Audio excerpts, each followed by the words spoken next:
Madame, Monsieur, bonsoir. Merci de nous recevoir chez vous pour cet entretien spécial. La RTB, la chaîne au cœur des grands événements, reçoit pour vous ce soir une personnalité africaine de marque, née à Thiès, capitale du rail, carrefour de l'Afrique de l'Ouest. Il est diplômé de la prestigieuse École nationale d'administration du Sénégal. Il se lance dans l'arène politique en 2014 sous la bannière du PASTEF, patriote du Sénégal pour l'éthique, le travail et la fraternité. À la tête de ce parti, il place la rigueur, la probité au centre de ses priorités. Son discours de rupture pour un Sénégal et une Afrique libre et digne mobilise la jeunesse. Élu comme député en 2017, son parti crée la surprise en arrivant troisième à l'élection présidentielle en 2019.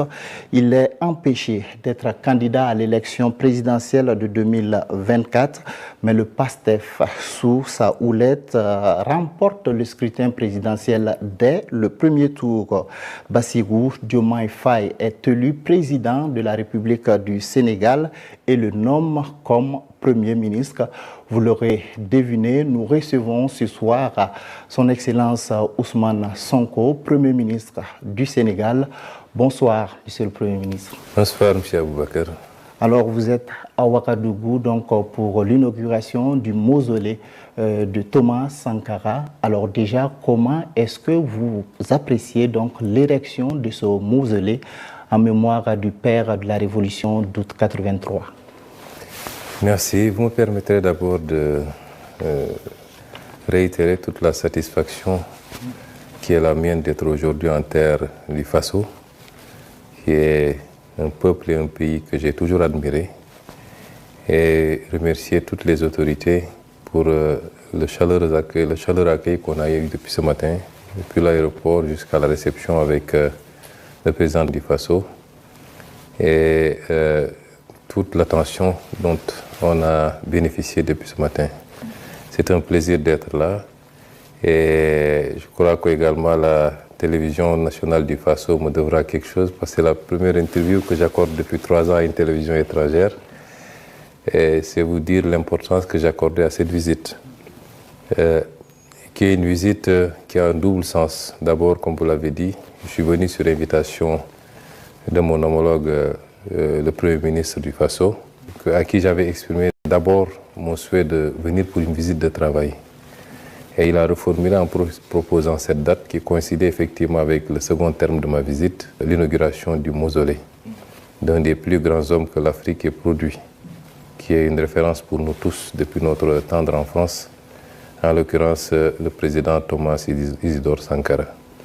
Et j'ai sauté sur l'occasion parce que coïncidence ne pouvait mieux tomber pour être là aujourd'hui. Et nous avons démarré effectivement les discussions de manière plus ou moins informelle. Il y aura une rencontre intergouvernementale pour aborder, passer en revue la coopération entre les deux États. C'est une inauguration qui a beaucoup d'importance pour nous. Tous ceux qui m'ont suivi depuis des années ont entendu la référence régulière que j'ai faite à Thomas Sankara dans mes discours, dans mes écrits également. Ce n'est pas de la démagogie. Je considère que c'est un homme qui a beaucoup apporté à l'Afrique, qui certainement a été peut-être un peu en avance sur son temps, mais qui aujourd'hui continue de nous inspirer dans la double dimension de son combat, dimension de souveraineté, de patriotisme, c'est extrêmement important, mais dimension également d'une gestion rigoureuse et sérieuse de l'État, sobre, pour être au service des populations. Et c'est pourquoi c'est important pour moi d'être aujourd'hui ici et de représenter à travers moi son Excellence le Président de la République, Bassirou Diomaye Faye, mais également tout le peuple sénégalais. D'accord, justement, que représente le président Thomas Sankara pour vous? Vous savez, nous sommes lancés en politique à partir d'un certain nombre de constats, des constats relatifs à des préoccupations internes au Sénégal, mais des constats beaucoup plus génériques par rapport au rapport de l'Afrique au reste du monde. Et évidemment, deux notions ont pris une importance particulière dans notre diagnostic de base qui a prévalu à la création du parti. La notion de patriotisme qui interpelle le Sénégal en tant que peuple, en tant que nation, en tant qu'État, et la notion de souveraineté qui renvoie au panafricanisme dans sa dimension la plus fluide. Évidemment, l'Afrique n'est pas une réalité homogène. Il ne faut pas qu'on se leurre en pensant que dès qu'on parle de l'Afrique, c'est comme si c'était une seule réalité. C'est un continent qui, d'est en ouest, du nord au sud, présente des spécificités. Mais c'est un continent qui, à la base, regroupe un certain nombre de caractéristiques communes, indépendamment des petites différences.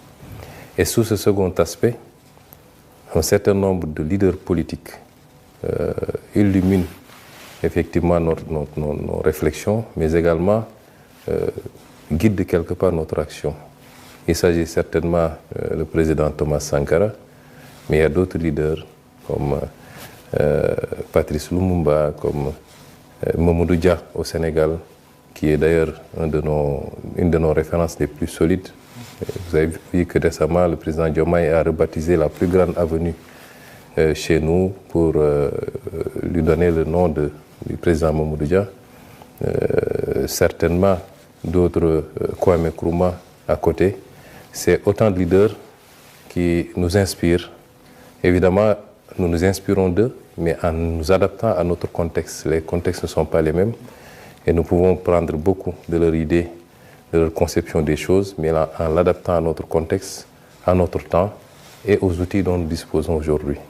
Et c'est cela que représente effectivement Thomas Sankara. Ce n'est pas seulement dans le discours politique, mais les actes qui ont été posés durant le court temps qu'a duré son règne pour souverainiser le Burkina Faso, pour ramener les valeurs et les traditions qui fondent la société burkinabé. Ça, c'est extrêmement important pour tout Africain qui veut aujourd'hui mener un combat similaire. Justement, est-ce que vous pensez que les pays africains aujourd'hui doivent s'inspirer donc de cet idéal de souveraineté, de lutte contre l'impérialisme qu'a incarné le président Thomas Sankara donc pour aller de l'avant? Vous savez, je serais très prétentieux pour pouvoir parler au nom de toute l'Afrique et j'éviterai sûrement d'apparaître comme un donneur de leçons. Je peux parler du Sénégal avec beaucoup d'aisance. Je peux, avec beaucoup d'humilité, faire des suggestions pour le reste de l'Afrique. Et je pense que nous devons poser les actes dès lors qu'on nous a dit que nous étions des États indépendants. Cette indépendance, nous l'avons arrachée d'une manière ou d'une autre. Certains ont dû lutter militairement, même j'allais dire physiquement. D'autres ont mené des luttes politiques pour aboutir à l'indépendance. Dès lors qu'on a cette indépendance, c'est à nous de donner un contenu à notre souveraineté. Qu'est-ce qui a fait que durant toutes ces années, nos leaders, en tout cas une bonne partie de nos leaders, ont accepté de continuer de subir les dictats et les ordres venant d'ailleurs? Ça renvoie à nous-mêmes, à nos élites d'abord, mais également peut-être pour une moindre part au peuple qui doit s'intéresser et s'impliquer dans la gestion de la chose publique. Et c'est pourquoi nous considérons qu'il nous faut beaucoup moins être dans la défensive, mais incarner de manière offensive l'indépendance que nous avons acquise, c'est-à-dire que nous avons acquis en posant des actes très concrets et voir dans quelle mesure ces actes-là seront contredits ou contrecarrés par d'autres. À partir de ce moment, on pourrait revenir sur l'aspect défensif de la souveraineté. Et c'est pourquoi, si je prends l'image du Sénégal, depuis 1 an qu'on est au pouvoir, on a posé des actes de souveraineté. Je n'en veux pour preuve que la présence militaire. On a dit on ne peut pas admettre au Sénégal qu'il y ait des bases militaires étrangères. Et pour tout pays qui avait une base militaire au Sénégal, on l'a notifié pour leur dire que nous demandons à ceux qui retirent toutes les troupes du Sénégal. Et cette opération est lancée. Si vous avez suivi l'actualité, il y a 2 jours, une base militaire a été libérée et le processus prendra fin d'ici le mois de juillet et le Sénégal n'aura plus sur son sol de base militaire étrangère. On n'a pas besoin, pour moi ça doit être un acte ordinaire pour un pays, de dire que nous sommes souverains, nous avons une armée nationale, nous avons des forces de défense et de sécurité, nous pensons pouvoir gérer nous-mêmes notre sécurité. Et c'est autant d'actes qui sont posés sur la gestion de nos ressources naturelles. Qu'est-ce qui a fait que l'Afrique n'ait pas pu bénéficier de ces ressources naturelles comme l'ont pu d'autres zones du monde, en Asie, dans le Golfe, en Europe, en Amérique. Tout le monde jouit de ces ressources naturelles, sauf l'Afrique. Pourquoi? Est-ce qu'il y a besoin d'un discours? Non. On pose les actes. S'il y a des choses à renégocier, on les négocie. Nous sommes ouverts pour le partenariat avec le monde entier, mais qu'il soit juste, équilibré et mutuellement gagnant. Ça, c'est des actes qu'il faut poser et avancer. Et je pense que nous nous inscrivons, nous, dans cette dynamique et nous souhaitons que ça puisse être le cas de tous les pays africains parce que le continent doit prendre son destin en main maintenant et de manière souveraine, de manière assumée, mais en comptant d'abord et essentiellement sur lui-même. Et c'est ce, je n'ose pas de manière péremptoire ou impérative l'élargir à tout le monde, mais je peux, dans le discours et dans les actes qu'on pose, en espérer, inspirer également, comme nous nous inspirons nous-mêmes de ce qui se fait de bien dans d'autres pays africains. D'accord. Alors, Monsieur le Premier ministre, l'une des questions en débat actuellement au sein de la jeunesse africaine, c'est la question donc du franc CFA. Alors, quel regard vous portez donc sur le franc CFA? Notre position sur le franc CFA a été très constante. Vous savez, j'ai la chance d'être un homme politique qui a écrit des livres. Et ma pensée est dans ces livres-là. Mais ma pensée est exprimée également à travers des émissions, des meetings. Notre position a été toujours constante. L'effort d'intégration d'une sous-région qui passe par des actes forts pour avoir un marché commun, pour avoir des législations tarifaires communes, pour avoir une monnaie commune, c'est un effort salutaire. Nous voulons un espace intégré. Nous voulons une zone la plus intégrée possible en Afrique de l'Ouest, qui peut aller au-delà de l'espace UEMOA, mais nous le voulons. Nous le souhaitons. Parce que nous sommes dans un monde où les gens se regroupent dans des ensembles pour être plus forts. C'est notre souhait. Et la monnaie est un instrument extrêmement important de politique pour un État. À côté de la politique budgétaire, la politique monétaire est extrêmement importante. Et c'est important que la zone ait réussi de mettre en place un marché commun, de mettre en place une monnaie commune. Mais il y avait un problème. Le problème, c'est que cette monnaie continuait à symboliser quelque part une présence coloniale, quoi qu'on dise. Et nous avons considéré que cette monnaie dépouillée de ces éléments-là redevenait une monnaie des Africains, par les Africains et pour les Africains. Il y a des aspects symboliques, c'est l'appellation de la monnaie, même si CFA de 1960 ne signifie plus tellement CFA de 1900. Mais le seul fait qu'on parle encore de CFA pose problème. Ça, c'est un élément. Mais ça, c'est les aspects les moins importants. C'est symbolique. Après, la monnaie est un instrument, comme je l'ai dit, de politique publique. Le débat qu'on se pose, c'est est-ce que cette monnaie, telle qu'elle se présente aujourd'hui, est adaptée à nos options de développement? De la réponse à cette question doit dépendre l'orientation qu'on va prendre. La monnaie CFA, arrimée à l'euro et à la zone euro, semble être une monnaie trop forte pour nos économies, qui nous restreint à être des pays importateurs qui consomment ce qui est produit ailleurs, mais qui ne nous rend pas très compétitifs quand on veut inverser la tendance. Or, la logique dans nos pays, c'est d'aller vers une politique de substitution des imports. C'est entre autres un des griefs économiques, il y en a beaucoup d'autres, notamment le manque de flexibilité et beaucoup d'autres aspects. Et à partir de ce moment, c'est de la réponse qu'on apporte à ces considérations techniques qu'aura dépendre notre décision d'aller dans tel ou tel autre sens. Et nous avions dit, depuis mes écrits, mon livre de 2018, quand je devais être candidat à l'élection présidentielle, jusqu'au programme du président Bassirou Diomaye, de 2024, nous sommes restés constants. Nous sommes dans un ensemble qui présente ses avantages, mais qui a des inconvénients. Nous poserons le débat avec nos partenaires pour leur dire que nous devons évoluer. Si une solution est trouvée dans ce cadre-là, tant mieux. Il n'y a aucune raison pour que nous sortions de cette monnaie. Mais si ce n'est pas le cas, nous assumerons notre responsabilité. Et nous sommes toujours dans cette logique. Quand nous sommes arrivés, la BCEAO, qui est l'institution commune, nous a présenté les travaux qu'ils ont faits, qui vont exactement dans le sens de ce que nous avons dit tout à l'heure. Il s'agit maintenant pour les présidents de se retrouver pour valider un certain nombre d'options. Ça, c'est l'aspect politique. Les techniciens ont fait leur travail.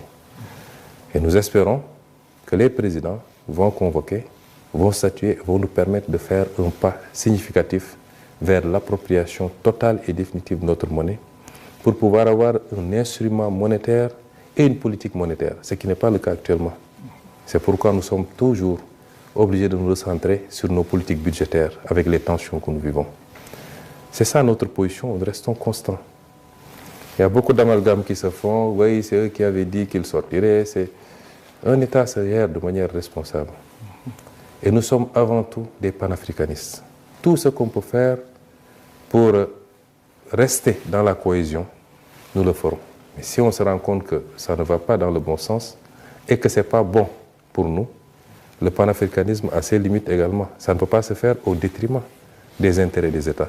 Et à partir de ce moment, nous assumerons toutes nos responsabilités par rapport à cette monnaie. D'accord. Alors, Monsieur le Premier ministre, l'intégration économique en Afrique de l'Est rencontre actuellement des difficultés. La CEDEAO compte actuellement 12 pays, après donc le retrait des pays de l'AES. Comment est-ce que justement vous avez vécu ou vous vivez en tout cas cette rupture entre la CEDEAO et l'AES? Avec beaucoup de regrets. Il faut dire les choses, ne pas être panafricaniste et souhaiter que les ensembles, les fragiles ensembles que nous avions peiné à rassembler éclatent. Je ne pense pas que les pays de l'AES l'aient fait de gaieté de cœur. Je ne pense pas que le reste de la CEDEAO l'ait accepté de gaieté de cœur. Les rassemblements, c'est d'abord les rassemblements des peuples, avant d'être les rassemblements des dirigeants. Et les peuples continueront à être des peuples de la CEDEAO, quoi qu'on veuille. Ce n'est pas parce que 3 pays sont sortis de la CEDEAO qu'on est dans une rupture totale, opaque, et qu'il n'y ait plus de relations commerciales, de relations économiques, de relations sociales même. Parce que de part et d'autre des frontières, c'est souvent les mêmes populations avec les mêmes ethnies qui vivent. Et notre zone est condamnée à vivre ensemble. Nous sommes liés par l'histoire, par la géographie. Nous n'avons pas de choix. Maintenant, il y a des situations politiques qui se présentent à nous. Des erreurs ont été commises. Il faut dire les choses telles quelles.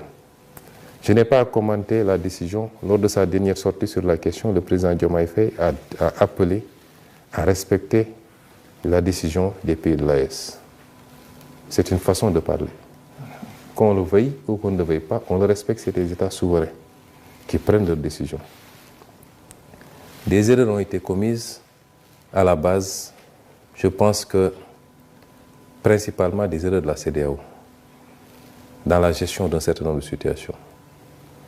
Je l'ai dit quand j'étais opposant, je le redis aujourd'hui. Et je ne dis pas des choses pour plaire au pays de l'AES ou pour plaire à la CEDEAO. Je ne suis pas dans ces considérations-là. Malheureusement, nous sommes dans un manichéisme qui fait que de plus en plus le discours c'est « il est avec moi ou il est contre moi ». Vous pouvez être convergent sur 80%, 90%, il suffit que sur une question, il y ait des avis divergents et vous devenez, des avis divergents du moins, et vous devenez l'ennemi. Ce n'est pas ça. Nous devons aujourd'hui nous élever à la hauteur de nos responsabilités, tous tant que nous sommes. Je ne cherche pas à plaire aux uns et aux autres. Je reste fidèle à mes idées. Je dis qu'à la base, il y a eu des problèmes. Quand il y a eu la prise de pouvoir au Mali, j'ai été le premier à faire un message de soutien absolu. Ce fut le cas ici, au Burkina Faso. Quand il y a eu la prise de pouvoir au Niger, j'étais en détention. Mais j'ai réussi à faire passer un texte sur ma page Facebook, non seulement pour apporter mon soutien, mais pour m'inscrire en faux par rapport aux menaces de la CEDEAO de l'époque d'intervenir militairement. C'est des choses qu'on ne peut pas comprendre. L'embargo qui a été fait contre le Mali, c'est inacceptable. Et un pays comme le Sénégal n'aurait jamais dû, en tout cas si nous étions au pouvoir, nous n'aurons jamais accepté cela. On ne règle pas ces problèmes-là de cette manière. On ne peut pas choisir d'aller intervenir militairement dans un pays alors qu'on ne l'a pas suffisamment aidé à faire face à ces problèmes d'insécurité. Et une organisation doit se doter de règles qu'elle peut faire respecter pour tout le monde. Est-ce que si aujourd'hui la même situation se posait au Nigeria, la CEDEAO allait menacer d'aller intervenir militairement? Pourtant, tous les pays membres de la CEDEAO sont des pays d'égale dignité. Et beaucoup d'erreurs ont été commises. Et nous l'avons dénoncé, nous, quand on était opposants, et nous continuons à le dénoncer. Mais malgré tout, les problèmes familiaux se règlent en famille. Des gens ont eu des problèmes beaucoup plus profonds. Des gens se sont menés des guerres qui sont devenues des guerres mondiales, avec des dizaines de millions de morts. Et aujourd'hui, ils sont dans les espaces intégrés pour faire face au reste du monde. Et c'est nous, dans ce sens-là, que nous avions dit que notre souhait, c'est que l'espace n'éclate pas. Parce que même si ça a éclaté, nous continuerons à travailler ensemble. Prenez le cas du Burkina et du Sénégal. Nous avons 20 accords de coopération signés et ratifiés. Il y a 23 autres qui sont en cours de discussion. Vous pensez que c'est parce que le Burkina n'est plus dans la CEDEAO que ça va arrêter? Non. Nous allons continuer et même peut-être accroître la coopération. Les espaces sont des espaces politiques, des cadres politiques. Mais ce qui va se passer entre les États et les peuples va continuer. Et nous espérons, en respectant les choix des uns et des autres, et j'espère que la CEDEAO va en tirer toutes les conséquences pour que, dans le traitement à la base, je disais tout le temps, on ne peut pas ignorer les causes réelles d'une maladie pour vouloir se pencher sur les symptômes. S'il y a coup d'État, qu'est-ce qui a amené les coups d'État? Et pourquoi, quand les gens font des tripotages constitutionnels, la CEDEAO ne parle pas? Quand des gens briment des opposants, la CEDEAO ne parle pas? Jusqu'à ce que certaines situations arrivent, on sort des communiqués, on fait des embargos et on menace d'intervenir militairement. C'est ces erreurs qui nous ont conduit à ça. Et j'espère que la CEDEAO en tirera toutes les leçons et surtout aura l'ouverture qu'il faut pour traiter tous les États de manière égale. Il n'y a pas ici de grands ou de petits États, etc. Et peut-être sous ce chapitre, et je ne désespère pas, tôt ou tard, que les retrouvailles se fassent, parce que nous avons un destin commun. Justement, le président Diomaye Faye et son homologue du Togo ont été désignés par la CEDEAO pour mener donc une médiation. Est-ce que vous pensez que les positions sont encore conciliables? Les positions sont toujours conciliables. L'histoire est faite de séparation et de retrouvailles. De séparations quelquefois très douloureuses, qui ont abouti certainement quelquefois à des guerres et tout, et de retrouvailles. C'est maintenant, c'est dans 10 ans, c'est dans 100 ans, Dieu seul sait. Mais d'abord sur la médiation, je pense que le président Faye a fait ce qu'il a fait de bonne volonté. Beaucoup de gens, même dans l'opinion publique, une certaine opinion publique, pas tout le monde dans les pays frères de l'AES, dès lors que le président Diomaye a été désigné médiateur, ont immédiatement voulu l'associer ou alors lui imputer une responsabilité dans ce qui s'est fait. Je rappelle que tout ça ne nous avait pas trouvé, nous, au pouvoir. Peut-être que ceux qui l'ont désigné médiateur ont considéré qu'ils étaient suffisamment déjà contestés ou indexés pour pouvoir eux-mêmes être les solutions. Et c'est pourquoi ils ont considéré que le Sénégal, qui venait d'accéder au pouvoir avec une certaine vigilité, pouvait peut-être réussir là où ils ont réussi. Mais ce n'est absolument pas un positionnement du Sénégal contre X ou pour Y. Le Sénégal n'est pas dans ces jeux-là. Et il l'a fait avec toute la bonne volonté du monde. Tout le respect dû à tout le monde. Parce que c'est ça l'identité aussi diplomatique du Sénégal. Mais dès lors qu'il a dit qu'il faut respecter la volonté et les choix du pays de l'AES, nous devons tous en tirer des conséquences que peut-être qu'il considère qu'il a fait ce qu'il pouvait, certainement il a déjà rendu compte à ses pairs de la CEDEAO, mais ce n'est pas pour autant la fin de l'histoire, comme je dis. Les relations bilatérales vont continuer et certainement le temps nous édifiera sur ce qui sera fait, mais même si c'est maintenu. Je dis que c'est, à la limite, ce n'est pas le plus important. Je vous donne un exemple. Si les pays de l'AES sortent de la CEDEAO, théoriquement, qu'est-ce qui manque? Ils ne sont plus dans le marché commun et ils ne partagent plus un certain nombre d'avantages communs en termes de facilité de circulation, en termes de documents de voyage, etc., etc. Mais fondamentalement, la ZLECAf, que nous avons tous ratifiée, offre exactement les mêmes avantages dans l'espace africain, beaucoup plus large. Et ce qui est indexé ici, dans le cas de la CEDEAO, c'est particulièrement la dimension politique de la CEDEAO. La dimension politique. Avant qu'on arrive à la CEDEAO, la première formulation n'avait pas ces aspects politiques-là, où l'ensemble des pays pouvaient s'intéresser sur ce qui se passait politiquement dans un autre pays et y intervenir. Ça, c'était l'aspect marché, l'aspect économique qui était privilégié. Ce qui est contesté aujourd'hui par les pays de l'AES, c'est qu'on ait pu, à un moment donné, mettre en branle la dimension politique de la CEDEAO au point de vouloir mettre des sanctions contre ces pays-là. Je pense que l'évolution naturelle des choses va nous édifier, mais je ne vois pas d'impact important possible dans cette séparation sur le plan de la coopération entre les pays et dans la zone globalement. D'accord. Alors, Monsieur le Premier ministre, l'un des arguments qui a été avancé par les pays de l'AES pour sortir de la CEDEAO, c'est, si on peut le dire, la non-assistance face à la crise sécuritaire, à la lutte contre le terrorisme. Alors, aujourd'hui, comment est-ce que le Sahel, à votre avis, peut parvenir à juguler cette crise sécuritaire dans le Sahel? Oui, vous me permettez d'abord de réitérer toute ma solidarité avec nos amis et frères du Sahel. Ce n'est pas une crise du Sahel, c'est une crise de l'Afrique d'une manière générale et de l'Afrique de l'Ouest. Aucun de nous ne sortira indemne de cette affaire et nous sommes tous, d'une manière ou d'une autre, sous la menace. Ceux qui font ces actes n'ont pas d'amis. Et la preuve, je crois qu'ils ont pu être à l'aise dans certains pays il y a quelques années et aujourd'hui ils attaquent ces mêmes pays. Nous ne devons pas nous cacher derrière notre petit droit en pensant que dès lors que je suis plus ou moins au chaud, j'échappe à cette menace. Apporter toute ma solidarité à tous les pays du Sahel et tous les pays frappés de ce terrorisme. Je crois que le Nigeria le vit depuis pas mal de temps avec un mouvement interne, beaucoup d'autres pays, et même de plus en plus des pays comme le Bénin, le Togo, et ainsi de suite. Le Sénégal est menacé également par ce phénomène. Peut-être que pour le moment, c'est plus difficile, mais je sais que dans la stratégie de ces groupes, aucun pays ne doit penser être épargné.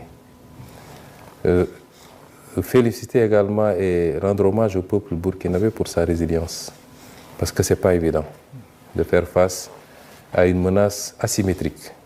La difficulté, c'est qu'on n'est pas en face d'armées conventionnelles pour pouvoir mener une guerre conventionnelle que nos armées classiques connaissaient.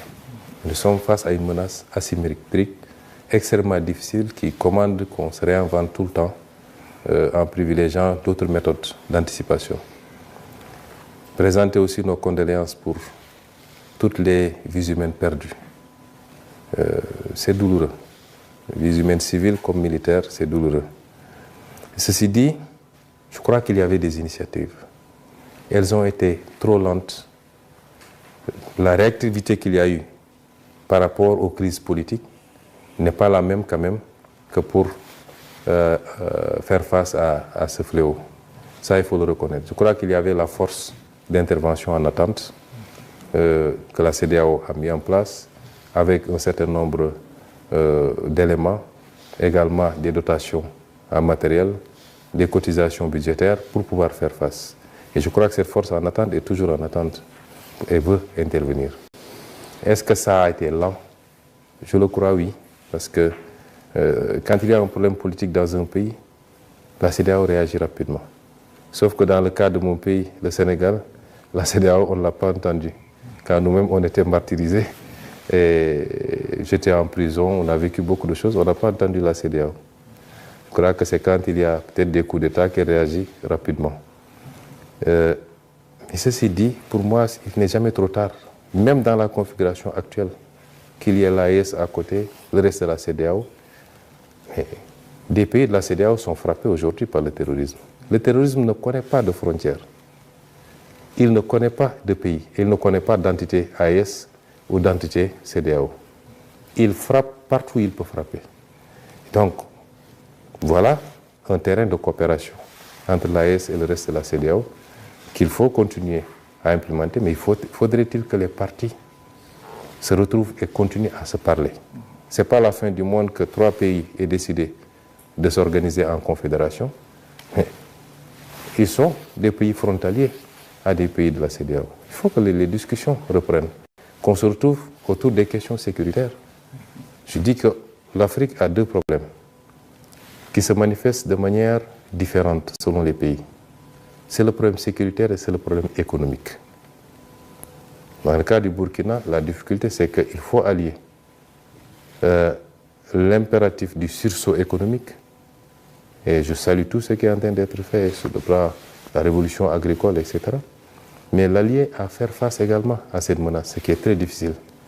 Et je pense que les pays africains, de manière générale, mais la zone CEDEAO, doit s'organiser pour faire face. Je rappelle que les gens oublient que le plus vieux contentieux militaire de l'Afrique même se trouve chez nous, en Casamance, qui est ma terre natale. Pendant des décennies, on a vécu cette situation. Elle n'est pas totalement éteinte, mais nous sommes en train de faire le nécessaire. On a vécu cette situation. On n'a pas eu d'assistance. On n'a pas eu une collaboration qui permettait de faire face. Ça a été très douloureux et très dur pour le Sénégal. C'est pourquoi je comprends aujourd'hui ce que certains pays vivent. Encore que là-bas, c'est moins grave, parce que c'était une revendication localisée. Or, ce à quoi vous faites face n'est pas localisé. Ça n'a pas de territoire. Et à partir de ce moment, je conviens avec vous que les autorités de la CEDEAO doivent aujourd'hui se retrouver autour de ces questions essentielles, avec celle de l'AES, et qu'on dise qu'est-ce qu'on peut faire ensemble pour juguler ce phénomène. D'accord. Alors, on va parler peut-être de la coopération entre le Sénégal et la France, parce que nous tirons donc vers la fin de cet entretien. Alors, quel est l'état de cette coopération aujourd'hui? Elle est comme toutes les autres coopérations. Il n'y a pas d'exception ou de spécificité. Je ne vais pas tout développer parce que je ne suis pas là pour parler de la France, en ce sens que ce serait peut-être donner ce que vous ne voulez pas, c'est ce qu'on va faire, donner un peu de relief à une collaboration par rapport à beaucoup d'autres. Je crois que nous avons dépassé cette étape où un pays, quelle que soit l'histoire qui a pu nous lier dans le passé, qui continue à nous lier, qu'un pays focalise toute notre attention. Nous considérons que la France est un partenaire comme tous les autres. Nous n'avons rien contre elle et nous posons des actes de souveraineté. Tous les jours que Dieu fait, nous posons des actes de souveraineté, non pas parce que nous voulons, nous avons des griefs contre tel ou tel, mais c'est comme ça que doit marcher un pays dès lors qu'il se dit pays indépendant. Je vous ai parlé tout à l'heure de l'exemple des bases militaires qui sont particulièrement françaises en l'occurrence, parce que c'est le seul pays qui disposait de bases militaires. Ceci dit, en dehors de ces considérations, nous avons des relations avec la France, comme nous en avons avec le Burkina, avec le Mali, avec les États-Unis, avec la Chine. C'est des relations normales, ordinaires. Nous n'avons pas peut-être les mêmes développements entre le Sénégal et la France que ceux qu'il y a eu entre le Burkina et la France ou un autre pays avec la France. Et c'est là où chaque pays doit s'adapter par rapport à son histoire passée, mais surtout présente. Et nous reconnaissons à chaque pays le droit de faire ses choix. Il est impératif, parce que là je m'adresse à une certaine opinion africaine, parce qu'on se trompe souvent de combat. Il faut qu'on sorte d'une posture où c'est comme ça ou c'est rien. On a été suffisamment divisé pendant trop longtemps, et quelquefois sur des détails. Aujourd'hui, il est question de réunir tous les panafricains, tous les souverainistes, de les réunir autour du combat qui est celui de la libération de l'Afrique, de la réappropriation par l'Afrique de ses ressources naturelles, de tout son potentiel, de gagner les vrais combats qui sont les combats de la sécurité et le combat du développement économique et social. Et ce matin, on a longuement discuté avec le président Traoré, que je considère comme un ami et un frère. Le président Traoré, on se parlait, j'étais opposant, il venait d'arriver au pouvoir. La dernière fois qu'on s'est parlé avant mon arrestation, c'était 48 heures avant mon arrestation. Donc, ce n'est pas d'aujourd'hui que datent nos relations. Et aujourd'hui, on a eu quand même la possibilité en tête-à-tête de beaucoup discuter. Et nous pouvons avoir des points de convergence forts, mais nous pouvons avoir quelques éléments sur lesquels, selon la spécificité des pays, les gens n'ont pas les mêmes positions. Ça ne doit pas être des facteurs de cristallisation sur des positions. Parce que si on devait regarder les points de convergence, elles sont à 95%. Maintenant, le Burkina, c'est le Burkina. Le Sénégal, c'est le Sénégal. La Côte d'Ivoire, c'est la Côte d'Ivoire. Un autre pays, c'est un autre pays. Et je réitère, nous, Sénégal, notre combat, au-delà des divergences qu'il y a, qu'on peut comprendre, c'est de tout faire pour réunir les fils et les filles d'Afrique autour d'objectifs communs, forts, pour faire face au reste du monde et aller à la conquête du monde. Et si on veut faire ça, il nous faut faire preuve de dépassement et de tolérance mutuelle sur les aspects. Personne n'est plus panafricain que quelqu'un d'autre. C'est selon les contextes que les gens s'adaptent. Quand nous posions le débat souverainiste et quand nous menions le combat, ça fait 10 ans que nous avons commencé en tant qu'opposants anonymes, inconnus. Il y a 10 ans, vous aurez parlé de Sonko au Burkina, les gens vous diront, est-ce que ce n'est pas un Burkinabé, est-ce que ce n'est pas un Zongo qu'on a transformé en Sonko là-bas? Et on a fait notre petit chemin. On est resté cohérent et constant. Évitons les facteurs de division sur des détails souvent et mettons-nous autour de l'essentiel. Ce n'est pas parce qu'on est arrivé au pouvoir de manière démocratique qu'on n'est pas un révolutionnaire.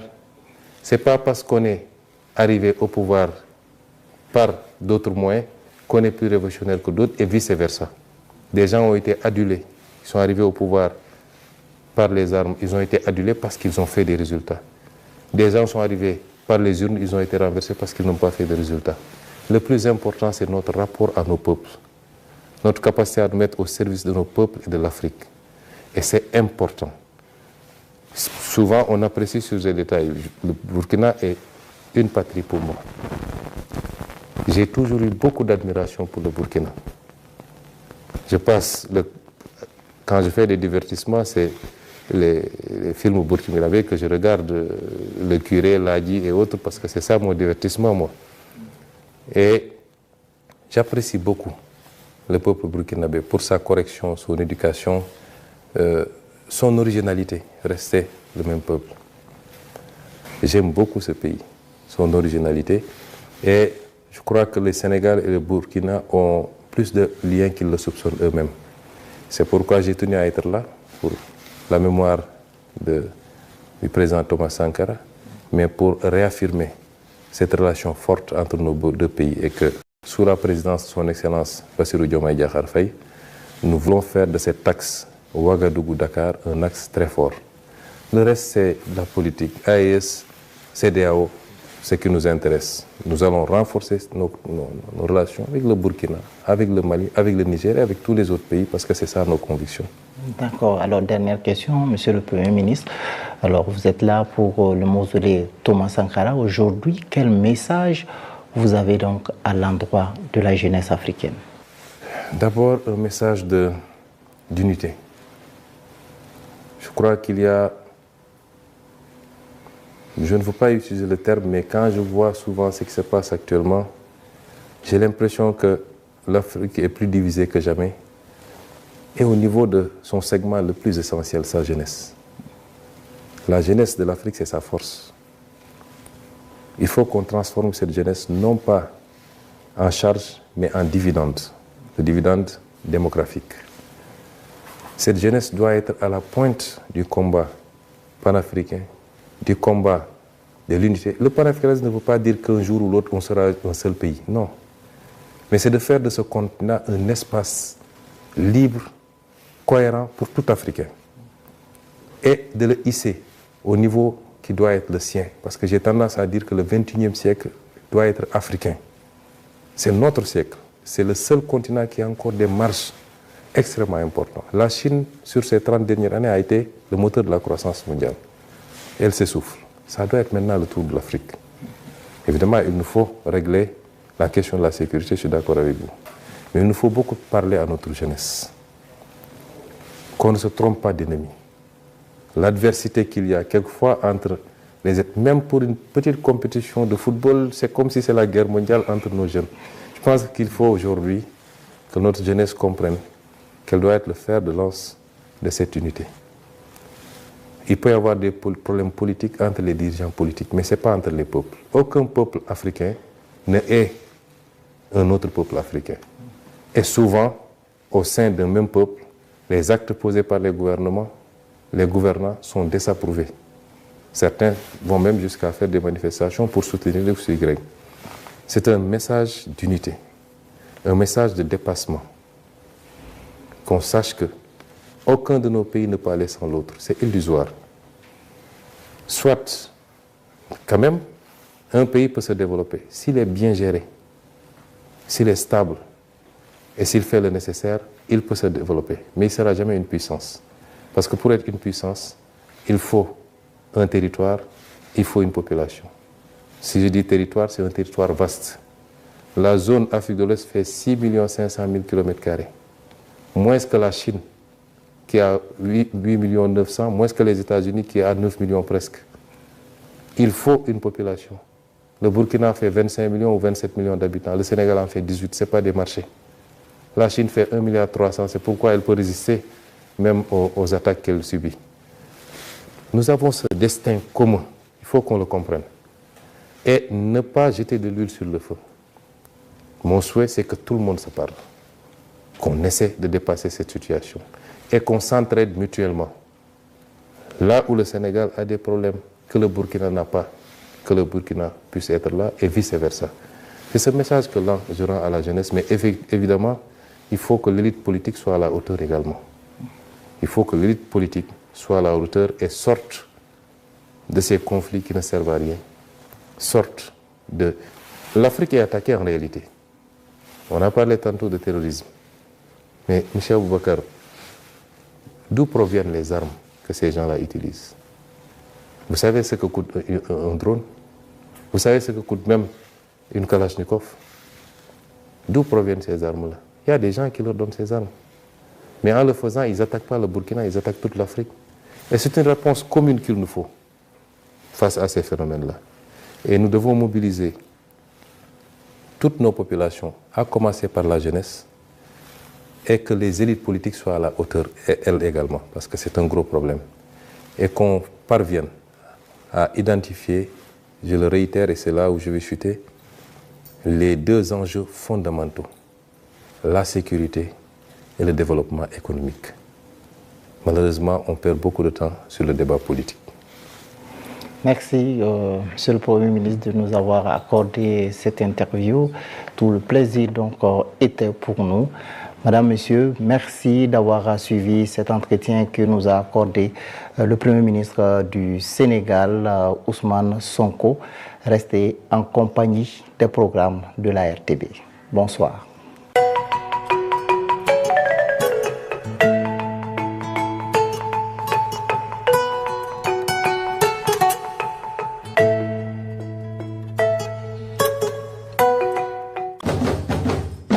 Cette émission nous conduira à Bobo